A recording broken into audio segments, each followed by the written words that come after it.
இந்த 7ஆம் பாடத்தில் நாம் வணக்கம்.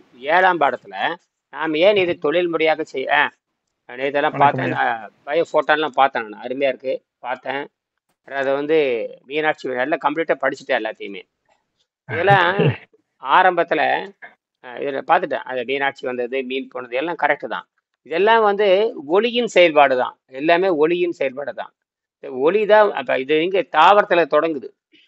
தாவரம் தான் அடிப்படை. ம். தாவரம் தான் ஒளியின் செயல்பாடு. அது ஆமா. ஜெர்மினேஷன் ஆஃப் சீட் குடுத்தேன். அதே எக்ஸ்பிளனேஷன் தான் வந்திருக்கு அதுவும். அந்த அந்த கீழ இருந்து அது எப்படி முளைச்சு மேல வருது பாத்தீங்களா? அதுக்கும் அதே பயோஃபோட்டான்ஸ் தான் அப்படின்னு போட்டிருக்கு அதுவும். அந்த அதுவும் ஜெர்மினேஷன் ஆஃப் அதாவது ஒரு விதையோட இது வந்து எப்படி வெளிய வருது? அதுக்கும் அதே பயோஃபோட்டான்ஸ் தான் போட்டிருக்கு. அது நான் இன்னைக்கு போடுறேன் அது. அதை போட்டுருங்க. அப்ப இந்த பயோஃபோட்டான் இப்ப என்ன பண்றான்னு கேட்டீங்கன்னா, இப்ப ம். மெடிசன்ல தோல்வி அடைஞ்சிருச்சு. மருந்துகள் தோல்வி அடைஞ்சதுனால ஒளியினுடைய ஒளி சிகிச்சை கொடுத்தா தப்பிக்க முடியுமான்னு ஆராய்ச்சி பண்றாங்க. ஆனால் எங்க தப்பு ம். நடக்குதுன்னு கேட்டீங்கன்னா, அந்த அஹ், உணவு பழக்கத்தை மாற்றாமல் உணவு பழக்கத்தை மாற்றாமல் தப்பிக்க முடியாதுன்னு அவங்களுக்கு இப்பதான் தெரியுது. ஓ, உணவு பழக்கத்தை மாத்தலைன்னா மனிதன் தப்பிக்க முடியாது. இப்ப ம். விலங்குகளுக்குள்ள உணவு பழக்கம் கிடையாது. அது வந்து பரிணாமத்தில் இருக்கிற பயிற்சி. நமக்கு தான் உணவு பழக்கம். விலங்குகளுக்கு உணவு பழக்கம் கிடையாது. கிடையாது. அது இயற்கையோட இயற்கையா இருக்காது. நமக்கு தான் உணவு பழக்கம். லட்சக்கணக்கான உணவு பழக்கம். எதை வேணாலும் திம்போம். அவ்வளவுதான். எதை வேணாலும் ஆமா. திம்போம். நமக்கு நம்ம பசிங்கிறது நோக்கம் கிடையாது. பழக்க வழக்கத்திற்காக தான் நம்ம சாப்பிடுவோம். நம்ம பசி நோக்கம். மனதின் அடிப்படை ஆஹ் மேய ஆரம்பிச்சுட்டோம். மனதின் அடிப்பில் மேய ஆரம்பிச்சதுங்காட்டி நமக்கு வந்து அதை பத்தி தெரியல. அப்ப நம்ம இஷ்டப்படி வாழ்ந்துக்கிறோம். ஆனா இஷ்டப்படி வாழுகின்ற பொழுது உடம்பு கெட்டு போகுது. உடம்பு கெட்டு போகின்ற பொழுது யார்கிட்ட போறான்? வைத்தியமே செய்ய முடியாதவன்கிட்ட போய் மருந்து கேட்க போறோம். வைத்தியமே செய்ய முடியாது அப்படிங்கிட்ட போய் நம்ம மருத்துவம் கேட்கறோம். அங்கதான் தப்பு நடக்குது. ஏன்னா மருந்துக்கு நோய் இல்லை. எந்த நோயும் தீர்க்க முடியாதுங்கிறத மருந்து சொல்கிறது. எந்த நோயும் தீர்க்க முடியாது என்று மருத்துவம் சொல்கிறது. ம். மருந்தினால் நோயை குணமாக்க முடியாது. மருந்தினால் பக்க விளைவை அழுத்தி வைத்து மருந்தினால் பக்க விளைவைத்தான் அழுத்தி வைக்க முடியுமே தவிர நோயை குணமாக்க முடியாதுன்னு மருத்துவம் சொல்கிறது. ஒரு மருத்துவனுக்கு நோய் வந்து நோயை குணமாக்க முடியாது. ஆனா ஏன்னா அவன் உணவு பழக்கம் உடையவன். உணவு பழக்கம் மனம் போனபடி உணவு பழக்கம் சாப்பிடுறவன். ஆக மனிதனாக இருந்தால் அவன் மனிதனாக இருக்கும் பொழுது உணவு பழக்கத்தை அடிமையாயிடுறான். ஒரு மருத்துவனே தன்னோட நோயை நினைச்சுக்கிறான். மருத்துவர்கள் நோய் வந்து என்ன பண்ணுவாங்கன்னு அவனு நோய் வந்து சாகத்தான் போறான். ஒரு மருத்துவனா இருந்தா நோய் வந்து சாக போறான். ஒரு பொறியாளராக இருந்தா நோய் வந்து சாக போறான். ஏன்னா அவன் உணவு பழக்கத்துக்கு அடிமையானவன். இங்கதான் நம்ம புரிஞ்சுக்க வேண்டியது இருக்குது. ஆக இப்ப நம்ம என்ன பண்றோம்? நம்ம வந்து நம்ம உடம்புல பாத்தீங்கன்னா இத மூளை புரிந்து கொள்ள முடியாது. உள்ள என்ன நடக்குதுங்கிறது மூளை புரிந்து கொள்ள முடியாது. உள்ள என்ன நடக்குதுங்கிறது மரபணு புரிந்து கொள்ளும். உள்ள என்ன நடக்குது மரபணு புரிந்து கொள்ள முடியும். ஆனா மூளை புரிந்து கொள்ள முடியாது. ஆனா ஒரு ருசியை வச்சுக்க நம்ம மூளை புரிந்து கொள்ளுகிறது. ஆனால் எனர்ஜி உள்ள போறது, எனர்ஜி வெளியே போறது, உடம்பு கெட்டு போறது இதெல்லாம் அது புரிந்து கொள்ள முடியறது இல்ல. உடம்பு கெட்டு போய் முடியாத பொழுதுதான் அந்த உடம்பு தடுமாறுது. வைரஸ் ஏறுகின்ற பொழுது அந்த மூளை தடுமாறுது. அப்ப கெட்டு போய் கொண்டிருக்கிறது மூளை முன்கூட்டி அறிவிக்கிறது இல்லை. ஆனால் கெட்டு போய் கொண்டு இருக்குன்னு சொல்லிட்டு ரத்தம் என்ன பண்ணுதுன்னா கெட்டு போய் கொண்டு இருக்குன்னு சொல்லிட்டு ரத்தம் இந்த உடம்பு என்ன பண்ணுதுன்னா வாயில் மலமாக படிகிறது எச்சரிக்கிறது. மூளை எச்சரிக்கிறது இல்லை. அப்ப இந்த டிஎன்ஏ தனித்து செயல்படுது. டிஎன்ஏ இருக்கு இல்லையா, அது மூளை வந்து சொல்ல மாட்டேங்குது. மூளை சாராயம் குறைஞ்சா மட்டும் சொல்லும். சாராயம் ஏத்துனா சொல்லும், சாராயத்தை குறைச்சா தின்னும், சர்க்கரை சாப்பிட்டா சொல்லும். ஆனால் இந்த உடம்பு இரவு என்ன பண்ணுது? அந்த விஷத்தை கூட நாக்குல வைக்குது. மறைமுகமா சொல்லுது, பாரு ரத்தம் கெட்டு போச்சு, நீ சாக போற. ரத்தம் கெட்டு போச்சு, உனக்கு நோய் வரப்போகுது. ரத்தம் கெட்டு போச்சு, உனக்கு எல்லா நோய் வந்து நீ சாக போற, அது சொல்லுது. ரத்தத்தை சுத்தப்படுத்துறாங்க. எப்படியோ தெரிஞ்சுக்கிட்டான். பல்லு விளக்குறது எப்படியோ கத்துக்கிட்டான். ஆதி காலத்துல பல்லு விளக்கி இருப்பான்னு என்னமோ தெரியல. ஏதோ ஒரு 10,000 ஆண்டுக்கு முன்னாடி பல்லு விளக்கி இருக்கலாம். எவனாச்சும் பல்லு விளக்கி இருப்பான். சொல்லுங்க.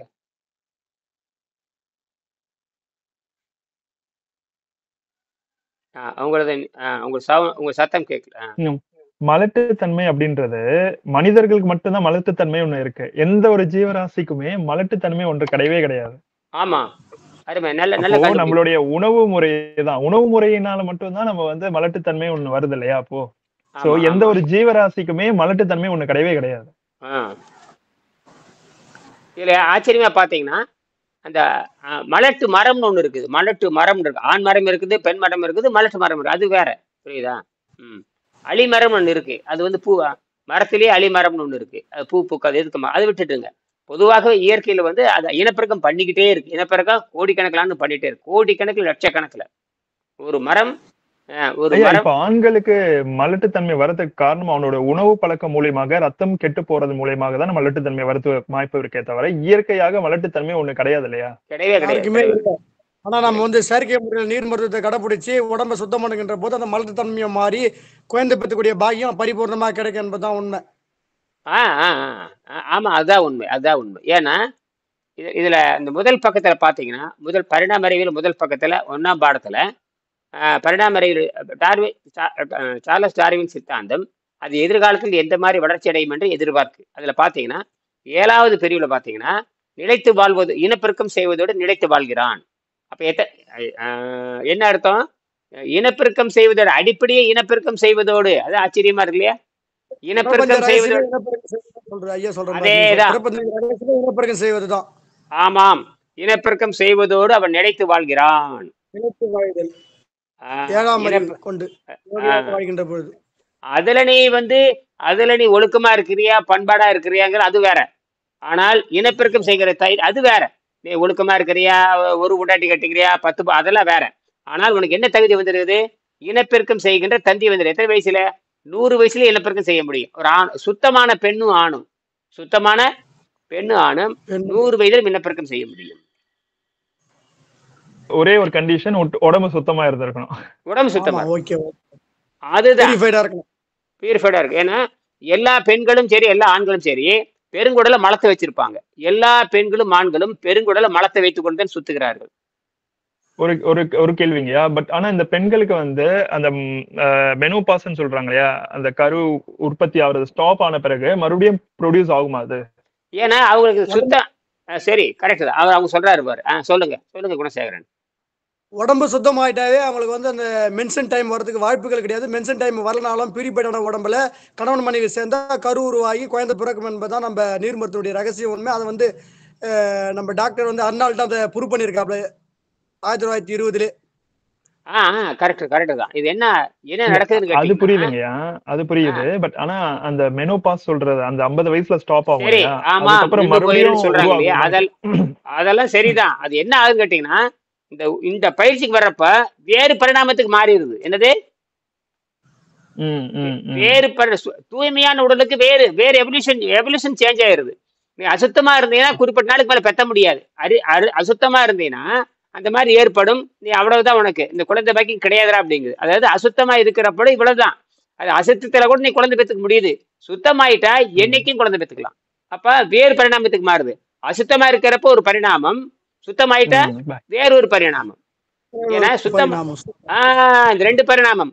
அசுத்தமா இருக்கிறப்ப நீ சொல்ற மாதிரி 50 வயசுல நின்று போச்சு, 35 வயசுல நின்று போச்சு, 55 வயசுல நின்று போச்சு, இன்னைக்கு ஒன்றும் கிடையாதுங்கிறதுல அசுத்த பரிணாமம் பேரு. என்னது?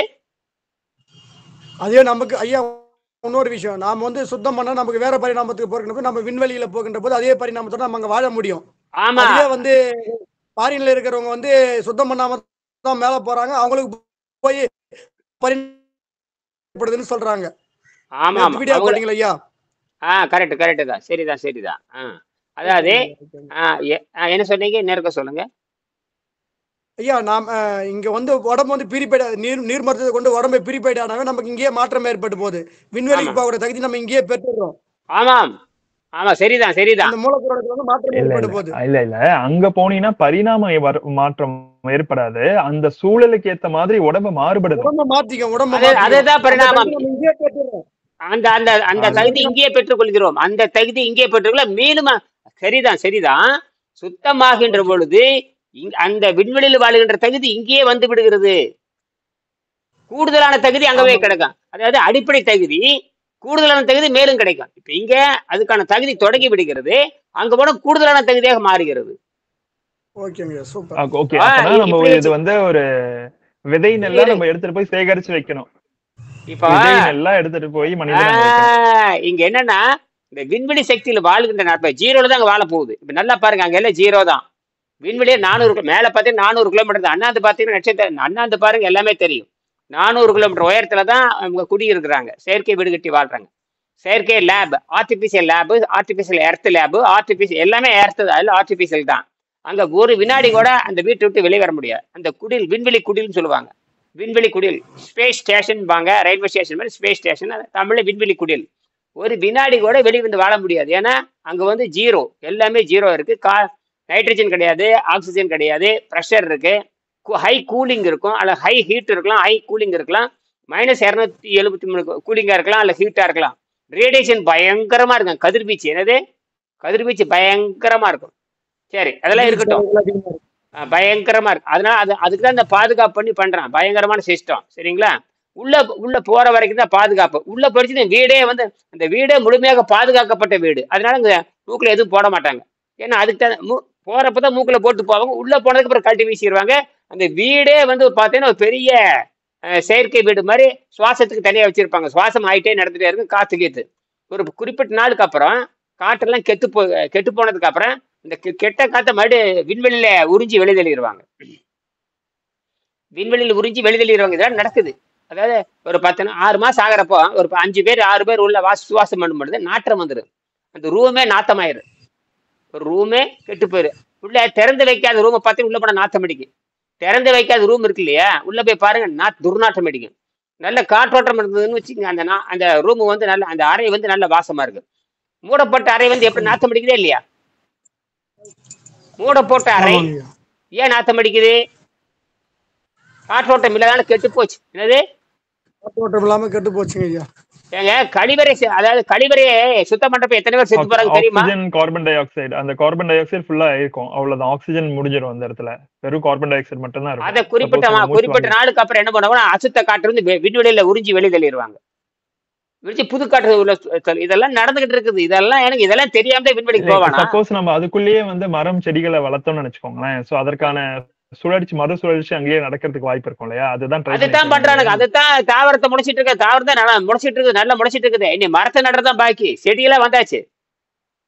அது மட்டும் இல்ல, மீன் முட்டை சொல்ல மாதிரி சினை முட்டை, மீன் முட்டை, கோழி முட்டை எல்லாம் பொறிச்சு பார்த்துட்டானுங்க. என்னது ஈரனம் வாழ்றதுக்கான ஏதுவாக இருக்கா அந்த சூழல் அப்படின்றத செக் பண்ணிட்டு இருக்காங்க. இது ரஷ்யாக்காரன் தான் முதல் பண்ணது. ரஷ்யாக்காரன் தான். சரி, முதல் பசி தாகத்தை கட்டுப்படுத்து. முதல்ல பசி தாகத்தை கட்டுப்படுத்துறீங்க. பசி தாகத்தை கட்டுப்படுத்துறதுக்கு நமக்கு 6 மாசம் ஆயிருது. உடம்பு சுத்தம் பண்றதுக்கு, பெருங்குடலை சுத்தம் பண்றதுக்கு ஒரு 2 மாசம் ஆயிரும். பெருங்குடலை, அந்த பெருங்குடல் இருக்கு இல்லையா, மலைக்குடலுக்கு முன்னாடி பெருங்குடல். அந்த பெருங்குடல் பார்த்தா ஏறதேசம் பார்த்தா 1.5 மீட்டர் இருக்குது. 1.5 மீட்டர் 7-8 அடி இருக்கும். அது சுத்தமாக நாத்தம், அதுதான் பிணவாடை அடிக்குது. அதை கழுவி எடுக்கிறதுக்கு 40 இப்பதான் பீச்சு கூட பீச்சு கல் சொன்னாரு இல்லையா, எனக்கு இப்பதான் பாய் நட்டர் குறைஞ்சிருக்குங்க இல்லையா? அதே மாதிரி அமெரிக்கால வாழ்ந்துட்டு இருக்காரு. அவர் பேர் என்ன, ரவி பெருமாள். எனக்கு இப்பதான் மழை போக்கு இப்பதான் ஒழுங்கா இருக்குங்கிறாரு. என்னையா அது? அமெரிக்காவுக்கு ஒரு ஐடி விஞ்ஞானிகளுக்கு தெரியலையா? எந்த விஞ்ஞானிக்கு அந்த மவுத் ஸ்மெல் கம்ப்ளீட்டா போயிடுச்சுங்க. அந்த நாக்குல அந்த வெள்ளை படிதல் ஸ்டாப் ஆயிடுச்சு. பல்லு வளர்க்கணும்ன்ற அந்த ஃபீல் வரதில்ல, ஃப்ரெஷ்ஷாவே இருக்கு. ஸ்வெட், அதாவது வியர்வை நாற்றம் இல்லை, சுத்தமா இல்ல. எப்பயுமே ஃப்ரெஷ்ஷா இருக்கு. குளிக்கணும்னு போல அவசியம் கிடையாது. மீன்ஸ் 2 நாளைக்கு ஒரு வாட்டி குளிச்சா கூட ஐயோ இன்னைக்கு குளிக்கலையே, காலையில இருந்து குளிக்கலையே, ஃபேஸ் வாஷ் பண்ணலையே அப்படின்ற ஃபீல் இல்ல. மேபி பிகாஸ் கண்டினியூஸா வெஜிடபிள் ஃப்ரூட்ஸ் எடுக்கிறதுல வெஜிடபிள்ஸ் கீரை மட்டுமே எடுக்கிறதுனால மேபி அந்த தன்மையா மாறுதான்றது எனக்கு கொஞ்சம் யோசிக்கிறேன் நான். நீங்க இப்ப வந்து நீங்க பேரிச்சி மரத்துல பயிற்சி பண்ணலாம். இனிமேல் காய்கறி உங்களுக்கு தேவையில்லை. நீங்க பேரிச்சி மரத்துல கொஞ்சம் கொஞ்சமா இன்ட்ரோடியூஸ் பண்ணலாம். ட்ரை ஃப்ரூட்ஸா எடுத்துக்கலாம். ஆமா, ஈஸி ட்ரை ஃப்ரூட்ஸ். இப்ப கூட காலையில சுந்தருக்கு எனக்கு சுந்தர் வீடியோ போட்டிருக்கேன். நம்பர் பொதியாளர் சுந்தர் வீடியோ போட்டிருக்கேன், பாத்தீங்களா? பாக்குறேங்க, பாக்குறேன். யூடியூப்ல பாத்துட்டு தானே வரணும். இல்ல இப்ப வர்க்ல இருக்கலையா, முடிச்சிட்டு தான் போய் பார்க்கணும். நைட் தான் போய். அவர் வந்து 10:30 மணிக்கு கூப்பிட்டு பேசினேன். காலையில 10:30 மணிக்கு கூப்பிட்டு பேசினேன். ஆமா, அவருக்கு 78. எனக்கு அவர் அரசு ஊழியர், அரசு பணியிலிருந்து பணி நிறைவானவர். கடுமையான சக்கரை நோயாளி. கடுமையான காலில் வந்து அழுகி போன காலு, கருத்து போன காலு சிகப்பா மாறிடுது. கருத்து போன காலு சிகப்பா மாறிடுது. 80 விழுக்க நல்லா போச்சுங்கிறாரு. அவர் வந்து அரசு ஊழியர், அரசு பொறியாளர். இன்னைக்கும் வந்து ஓய்வூதியம் வாங்கிட்டு இருக்காரு. அவர் சொல்ற ஸ்டேட்மெண்ட் சாதாரணம் இல்ல. எப்ப அரசாங்க ஊழியர் சொல்ற மட்டும் ஸ்ட்ராங்கா இருக்கும். அரசாங்க ஊழியர் சொல்றது அவங்கள கேட்பாங்க இல்ல, என்ன கவர்மெண்ட் கேட்பாங்க. மெடிக்கல் ரெக்கார்டு வச்சிருக்கல, அவருக்கு என்ன தெரியாதா? அவர் மெடிக்கல் ரிப்போர்ட் வச்சிருக்காரு இல்லையா? நீங்க எப்படி குணசேகர் மெடிக்கல் ரிப்போர்ட் வச்சிருக்கோம், அவரு மெடிக்கல் ரிப்போர்ட் வச்சிருக்காரு. எனக்கு அது இயற்கை மருத்துவம். அதாவது இது என்னன்னு கேட்டீங்கன்னா இயற்கை மருத்துவமா போகுது. அதனால மாற்றிட்டு முடிக்கணும் எல்லாருமே. ஆக அதுதாங்க பெரிய விஷயமே. அப்புறம் அதையும் நான் சொன்னேன். இன்னும் சில கேள்வியெல்லாம் கேட்டாரு. இப்ப அவருக்கு என்ன பண்ணோம்னா இந்த பேரிச்சம் பழத்தை கொடுத்துருக்கு. அது கடுமையான சக்கரை நோயாளி. அவருக்கு என்ன பண்ணிருக்கு தெரியுமா? குடல் நல்லா போய் சக்கரை குணமாயிடுச்சு, சக்கரை நோய் குணமாயிடுச்சு. அவ்வளவுதான். உடனே பேரிச்சம் பழத்துக்குமா பேரிச்சம் பழத்தையும் வேர்க்கலையும் சர்க்கரையும் 3 மட்டும் அடிக்க சொன்னேன். அது மாதிரி லாங் டிராவல் போக அதாவது இது வேண்டியது. அந்த சுகர் கண்ட்ரோல் வந்த பிறகு அது நடுவுல கொஞ்சம் எல்லாமே கிளியர் ஆன பிறகு அதெல்லாம் எடுக்கலாம். ஆமா, அவர் உங்ககிட்ட இந்த இன்ஸ்ட்ரக்ஷன் வரணும், அது வரைக்கும் வெயிட் பண்ணணும். ஆமா, அவர் கேட்டாரு இது பண்ணிக்கங்க அப்படின்னா. இந்த மாதிரி ரொம்ப தூரம் போக வேண்டியது இருக்குது அப்படின்னாரு. பரவாயில்ல, எதுல கார்ல தான் போறாரு. அவரு பெரிய பணக்காரருங்க. பெரிய பணக்காரர், கார்ல தான் போவார், ஏசி கார்ல தான் போவார். ஆமா, அதெல்லாம் ஒன்றும் பிரச்சனை இல்லை. இப்ப இந்த மாதிரி ஆளுது நமக்கு தேவை. எனக்கு வரவங்க பணக்காரர், பெரிய பெரிய பணக்கார 4 பேர் இருந்தாங்கன்னா உலகத்துக்கு சீக்கிரம் கொண்டு போயிடலாம். ஏழை மாணவர் வர விட பணக்கார மாணவர் புரிஞ்சுக்கிட்டாங்கன்னா அவங்க உலகத்தை கொண்டு சேர்த்திடுவாங்க. அது இந்த மாதிரி இன்ஜினியர் மாதிரி வரணும். இன்ஜினியர், டாக்டர், இந்த மாதிரி ஆளுங்க வந்தாங்க. அவங்களுக்கு சொல்றதுக்கு ஒரு முன்னுதாரணமா, இப்போ ஏழை சொல்றாங்கன்னா அவங்க கிட்ட இல்ல அதனால சாப்பிடல அப்படின்ற கேள்விதான் வரும். ஆமா, அவங்க கடைபிடிக்கிறது பெரிய விஷயமே தெரியாது. ஏன்னா அவங்க சூழ்நிலை காரணமாக அப்படி இருக்காங்க அப்படின்னு, சந்தர்ப்ப சூழ்நிலையே காரணமாக அவங்க சாப்பிடாம இருக்காங்க அப்படின்னு சொல்றதுக்கு வாய்ப்பு இருக்கு. பட் ஆனா இதே ஒரு நல்ல ஒரு செல்வந்தரா இருந்தாங்கன்னு நினைச்சுக்கோங்க. அவங்களுக்கு அத்தனையும் இருந்து, இப்ப நீங்க சொல்றீங்க இல்லையா, உணவு பழக்கத்தில் ஏழையாக இருக்க வேண்டும், காசுல நீங்க சொல்லல, உணவு பழக்கத்தில் ஏழையாக இருக்க வேண்டும் அப்படின்னு சொல்லும்போது, அப்ப அவன் பணம் படைத்த செல்வந்தராக இருந்தாலும் உணவு பழக்கத்தில் ஏழையாக இருந்து ஃபாலோ பண்ணி அவன் காமிக்கும் போது உலகத்துக்கு அவன் ஒரு முன்னுதாரணமாக இருக்கான் பாத்தீங்களா? அதனால மேபி அவங்க உலகம் அவங்கள ஃபாலோ பண்றதுக்கு, ஓகே இங்க இவர் கரெக்டா பண்றாருன்னா அப்போ சொல்றது கரெக்டா தான் இருக்கும் அப்படின்னு ஒரு சந்தேகத்தின் அடிப்படையில ஒரு பெனிஃபிட் ஆஃப் த டவுட்னு சொல்லுவோம். அதனாலதான் அதை வச்சு அவங்க பார்ப்பாங்க. கரெக்ட், சரிதான். அப்ப உணவு பழக்கத்தில் ஏழையாக இருக்க வேண்டும்ங்கிறது பெரிய விஷயம். நீ உணவு பழக்கத்தை ஏழையாக மாறினா நீ ஆரோக்கியத்துல ராஜாவா மாறிடலாம். ஆரோக்கியத்துல ராஜா. You are the king. You are the king in health. Total, you are a king. You will become a king. யாரோ புதுசா வந்திருக்காங்க பாருங்க லைன்ல.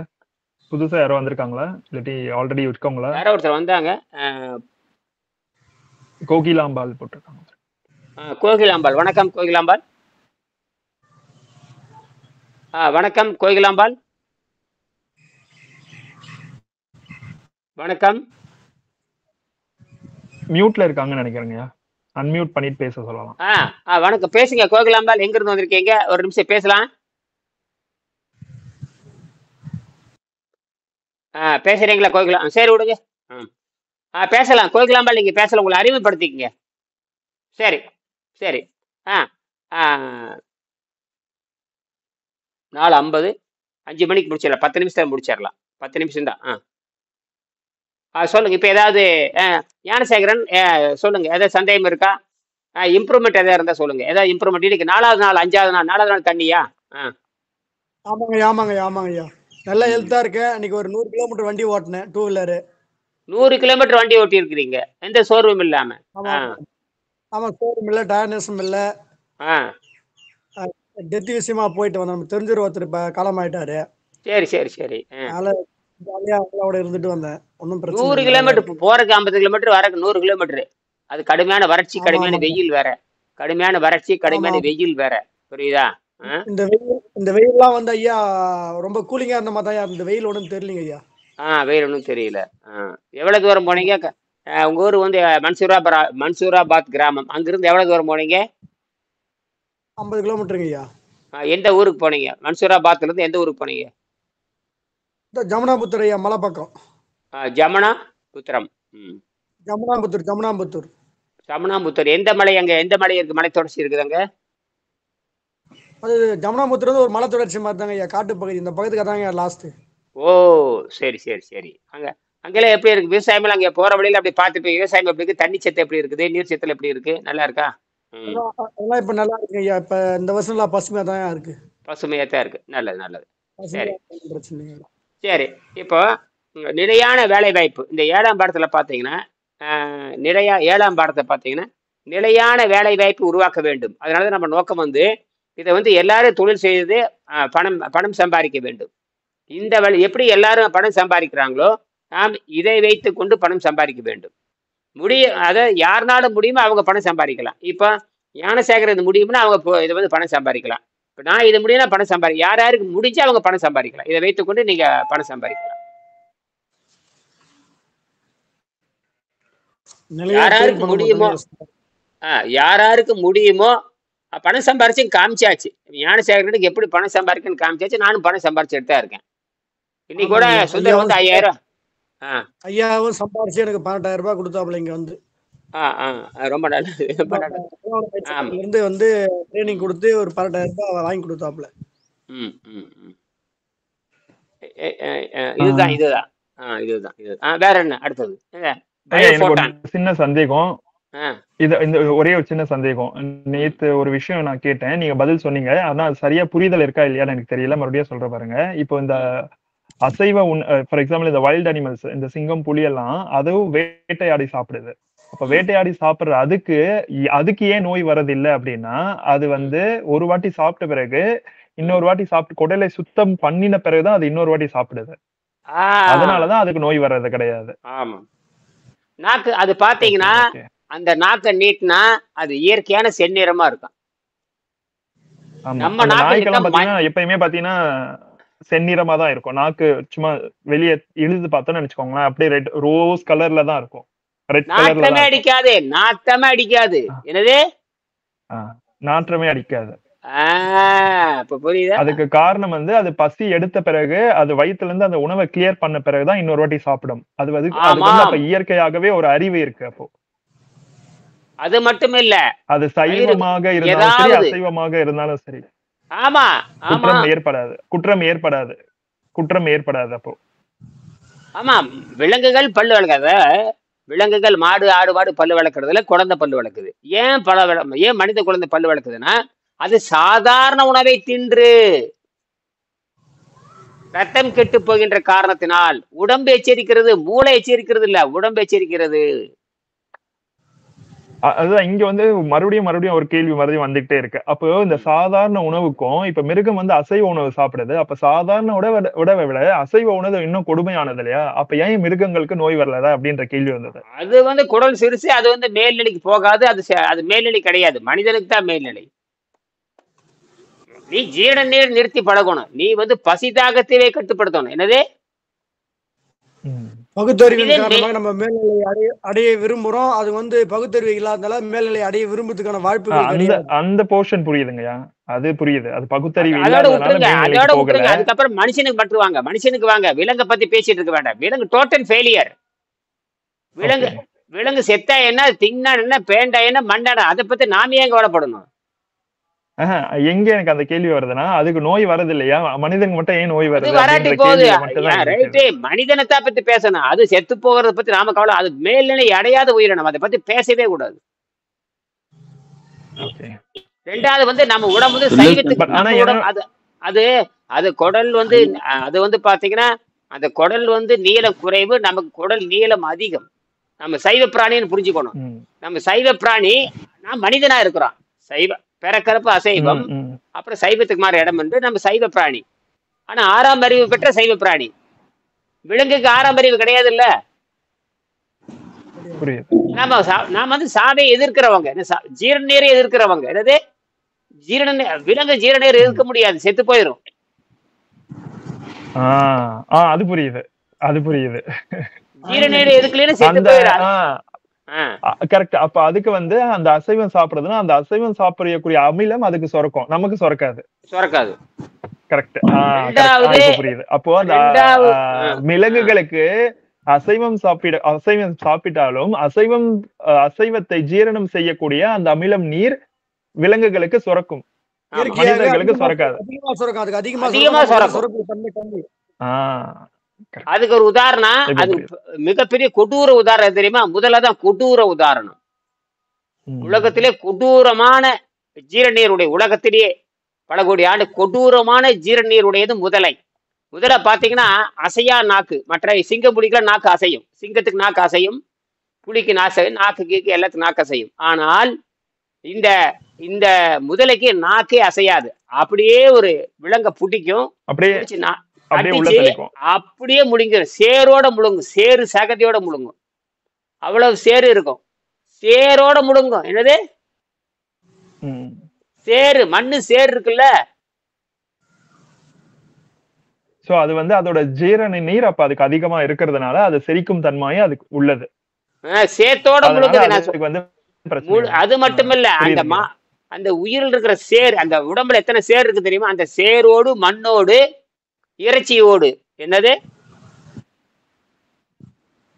சேரு மண்ணு எல்லாத்தையும் சகது அது எப்படி இருக்கோ அப்படியே அந்த தன்மையோட உள்ள முழுங்கிறது.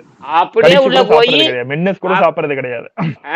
மெல்லவும் முடியாது, அசை நாக்கே கிடையாது, அப்படியே அசையா நாக்குன்னு பேரு.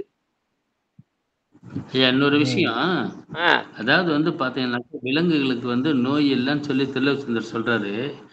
எல்லா விலங்குகளுக்கும் மனிதர்களுக்கு என்னென்ன நோய் வருதோ அத்தனை நோய்களும் மனிதர்களுக்கு வர்றது அத்தனையுமே வந்து விலங்குகளுக்கும் வருது. நீங்க வந்து பாத்தீங்கன்னாக்கா அந்த விலங்குகள் வந்து அதனுடைய நோய் தன்மை வந்து வெளிப்படுத்த முடியறது இல்லையே ஒழியோ, ஆனா எல்லா விலங்குகளுக்கும் எல்லா நோயும் வருது. இப்ப வந்து வெட்டினரி ஹாஸ்பிட்டல்ல போய் பாருங்க, மனிதர்களை காட்டிலும் வெட்டினரி ஹாஸ்பிட்டல்ல நாய், ஆடு, மாடு எல்லா விலங்குகளும் வரிசையில் நின்றுட்டு இருக்குது. எல்லாத்துக்கும் வைத்தியம் பார்த்துட்டு தனி நமக்கு எம்பிபிஎஸ். சரி, அது வளர்ப்பு பிராணி, அதெல்லாம் வளர்ப்பு பிராணி. சரி, பொதுவாக அதை சரி உண்மைதான். அதெல்லாம் நம்ம டயட் இப்ப பாக்குறோம், வெட்டரி சயின்ஸே படிக்கிறோம், டாக்டருக்கு படிக்கிறவங்க வெட்டரி கால்நடை மருத்துவர் இருக்காங்க. ஆனால் அது வளர்ப்பு பிராணி, செயற்கை பிராணி. இயற்கையா இருக்கிற பிராணிகள் தனக்குத்தானே வைத்தியம் பார்த்துக்கும். எல்லா விலங்குகளும் வைத்தியம் பார்த்துக்கு. காக்காயெல்லாம் எங்க நீ வளர்க்கிற பிராணி கொண்டு கட்டிட்டு இருக்கிற காட்டுக்குள்ள எந்த யானை, காட்டுல இருக்கிற புலி, சிங்க, புழு, பூச்சில எங்க வைத்தியம் பாட்டு இருக்குது? எல்லாமே தப்பு தப்பா. பல லட்சம் கோடி நம்மளும் அது கூட சேர்த்துக்கிட்டோம். நம்மளும் அதுக்கு வந்து சாப்பாடு விட்டுறது, சோறு விட்டுறது. பல லட்சம் கோடி வரி குதிரை, பல லட்சம் கோடி யானை, பல லட்சம் பறவை, பல லட்சம் புழு, பல லட்சம் பட்டாம்பூச்சி, இதெல்லாம் எங்க வைத்தியத்து போகுது? இது மானம் கட்டு மரியாதை கட்டு உன்னோட சேர்ந்து மானம் கட்டு போச்சு. என்னது அதுவும் நம்ம கூட சேர்ந்து நம்மள மாதிரி சாப்பிட ஆரம்பிச்சிருச்சு. தானும் தின்னு கெட்டு போவதும் இல்லாம வளக்கூடிய பிராணிகளுக்கு அதிகமா போட்டு அதையும் கெட்டு ஹாஸ்பிட்டலுக்கு கூட்டு போய் வைத்தியம் பாக்குற ஒரே ஜென்ம இவன் தான். இவன் ஒரே இவனும் கெட்டு அதுவும் கெட்டு போகுது. பேசாம காட்டில் கொண்டு விட்டுற வேண்டியதுதானே? விலங்கோடு உனக்கு என்ன தொடர்பு? நீ முன்னேறி போறது விட்டு போட்டு நாய் அன்பு காட்டிட்டு இருக்கிற. அறிவு வேண்டாம் உனக்கு? நாய் மோட்சத்தை கொடுக்குமா? அது பழக்க வழக்கம். இதுதான் தப்பு. அப்ப ஒரு நாய், இப்போ ஒரு சிங்க புலியை பாத்தீங்கன்னா, ஒரு புலியோ பூனை, வேற சாதாரண பூனையவே எடுத்துங்க, அல்ல நாய் எடுத்துக்கங்க, உடம்பு கெட்டு போச்சா அப்படியே கக்கி வாந்தி எடுத்துரும். தெருநாயில யாரு வைத்தியம் பாக்குறாங்க? எங்க பணக்காரமா நாய் தானுங்க வைத்தியத்துக்கு போகுது. தெருநாய் எவங்க வைத்தியத்துக்கு போறான்? இந்த பணக்கார நாய். இவனும் பணக்காரன். இப்ப அந்த நாயும் சேர்ந்து இவனுக்கு அந்த நோய் இருக்கும், அந்த நோய்க்கு அந்த நோய் இருக்கும். இந்த பணக்கார நாய் தான் அது. அது நாட்டு நாய் கிடையாது, ஆரோக்கிய நாய் கிடையாது. அது பணக்கார நாய். இவனும் பணக்கார நாய், அதுவும் பணக்கார நாய். ரெண்டு, இவனுக்கு சக்கர நோய் இருக்கு, அதுக்கு சக்கர நோய் வருது. அதுக்கு என்ன பண்ண முடியும்? தெருநாய்க்கு எந்த ஆஸ்பத்திரி போகுது? தெருநாய் ரெண்டு பேருக்கும் ஒரே உணவு தானே பண்றாங்க. என்ன பண்ணும்? அது ஒழுங்கா இறைச்சி சாப்பிடுறது. நாய் வந்து இறைச்சி சாப்பிடுறது ஒழுங்கா விட்டேன்னு அது எங்க ஊரெல்லாம் சுத்தி.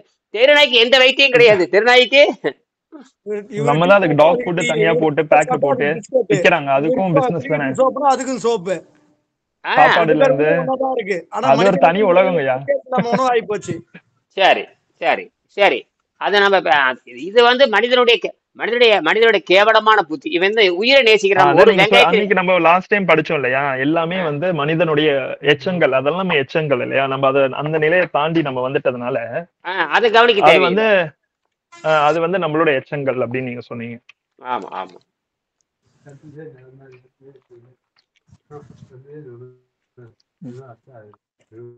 சரி, கடைசி கேள்வி கேளுங்க. மணி 5 ஆச்சு, முடிச்சுக்கலாம். ஒரே நிமிஷம் தான். போட்டானை பத்தி சொல்லி முடியுங்க. மறுபடி 6 மணி, மறுபடி 8 மணிக்கு போட்டானை பத்தி பேசுவோம். சொல்லுங்க. போட்டான் பத்தி பேசுவாங்கய்யா. போட்டான் சரி. அப்ப அப்ப வந்து பயோபோட்டான் வந்து நோயற்ற வாழ்வு மீன்ஸ் இந்த உணவு பாதையை சரி செய்தவர்களுக்கு மட்டும்தான் அந்த பயோபோட்டான் வேலை செய்யும். இல்லாட்டி மத்த யாருக்கும் அது வேலை செய்யாது. அதான் உண்மைதான். பயோபோட்டான் 2 வகையில வருது. அது போட்டான் வந்து 2 வகையில வருது. ஒண்ணு, கோள்கள் இருந்து போட்டான் வருது, சூரியன்ல இருந்து போட்டான் வருது. சூரியன் மாதிரி இருக்கு நட்சத்திரம் போட்டான் வரும். காமா கதிரில இருந்து போட்டான் வரும். நம்ம உடம்பு போட்டான் தயாரிச்சுக்கும். ஏன்னா நம்ம உடம்பு வந்து அணுக்களால் ஆனது. நம்ம உடம்பு வந்து எலக்ட்ரான், நியூட்ரான், புரோட்டான், அடுக்குறான் ஆனது. அந்த எலக்ட்ரான் அதிர்கின்ற பொழுது போட்டான் உற்பத்தி ஆகும். எலக்ட்ரான் அதிருது இல்லையா? எல்லா எலக்ட்ரான் அதிர்ந்துட்டு தான் இருக்கு. நம்ம உடம்புல பார்த்தீங்கன்னா நம்ம 60 கிலோ இருக்கோம். இந்த 60 கிலோ பார்த்தீங்கன்னா எல்லாமே மாலிகுல் தான். எல்லா மாலிகுலும் அதிர்ந்து கொண்டே இருக்கனால நம்ம உடம்புல புரோட்டான் ரிலீஸ் ஆகிட்டே இருக்கும். எனர்ஜி குறையாது. எனர்ஜி வந்து வெளியிருந்து வரக்கூடியது எனர்ஜியை மாற்றிக்கும். உள்ளே எனர்ஜி அப்போ இது பேர் செல்ஃப் அயனைசேஷன் சொல்லுவாங்க. செல்ஃப் அயனைசேஷனை தன்னை இயக்கமாதல் பேர். தனக்குத்தானே கதிர்வீச்சு பண்ணி கொண்டு தனக்குத்தானே சக்தியை தயாரித்து கொண்டு என்றும் சோர்வு இல்லாமல் வாழும்னு அர்த்தம். நீ உணவு உள்ளொளி பெருக்கி அப்படின்னு சொல்றதுன்னா அதுக்கான அர்த்தம் அதுதான். உள்ளொளி பெருக்கி, சுருக்கி உள்ளொளி பெருக்கி அப்படின்னா அதுதான் இல்லையா? அப்போ அது ஆமா, பசிதாகத்தை கட்டுப்படுத்திட்டு அன்னப்பாதை சுத்தம் பண்ணி குடல்ல மலம் இல்லை அப்படின்னா, குடல்ல மலம் இல்லைனாவே உன் உடம்பு வந்து பயோபுரோட்டான் அதிகமா உற்பத்தி ஆகும், அல்லது அது சாகா நிலைக்கு போகும். சாகாத நிலையில அது இயற்கையே சாகாத நிலைதான். அந்த முக்தி நிலை நோக்கி போகுது. சாகா நிலை என்பது நோய் வந்து சாகிறதா சாகா நிலை. முக்திக்கு போறது சாகா நிலை கிடையாது. அது முடிவை தெரிந்த நிலைன்னு பேரு. ஆதியும் அந்தனன்பாங்க. அந்தணன் என்று சொன்னால் ஆதியானவன் அந்தனானவன். இந்த இறைவனை பற்றி பாடுகின்ற பொழுது ஆதியும் அந்தம் ஆனவன் சொல்றாங்க இல்லையா? அந்தணன் என்று சொன்னாலே முடிவை தெரிந்து கொண்டவன் என்று பொருள். அந்தணன் அந்தனர் அப்படின்னு சொல்றதுக்கு அப்போ பிராமணர் அப்படின்ற அர்த்தம். அதுக்கு வேற பிச்சைக்காரன். அவன் பிச்சைக்காரன், பிச்சை எடுத்து வாழ்றவன். கை நீட்டுனாவே பிச்சைக்காரன், கை நீட்டுனாவே அவன் பிச்சைக்காரன் அர்த்தம். அது மனுஷங்கிட்ட பிச்சை எடுக்கவே கூடாது. மனுஷங்கிட்ட அப்ப அந்த பிரம்மத்தை பத்தி உணர்ந்தவன், அதாவது இந்த பிரபஞ்ச ரகசியத்தை தெரிஞ்சு உடலை தூய்மையாக வைத்துக் கொள்பவன் தான் அப்ப வந்து இப்ப பிராமணன் என்ற சொல்லு. ஆமா, பிராமணன் சொன்னாலே அதுதான் உண்மை. பிச்சை எடுத்து வாழ்றவன கேவலமானவன் அர்த்தம். அது மனுஷங்கிட்ட பிச்சை எடுத்தவர ஜென்மமே கிடையாது. மனுஷங்கிட்ட எவன் பிச்சை எடுக்கிறானோ நாயை விட கேவலமானவன். யாரை விட கேவலமானவன்? நாயை விட கேவலம். ஏன்னா நம்ம அந்த இயற்கையை விட்டு ரொம்ப தூரம் விலகி வந்துட்டோம் இல்லையா? சரி, ஏதாவது விஷயம் மீண்டும் சந்திக்கலாம். நன்றி. ஓகே.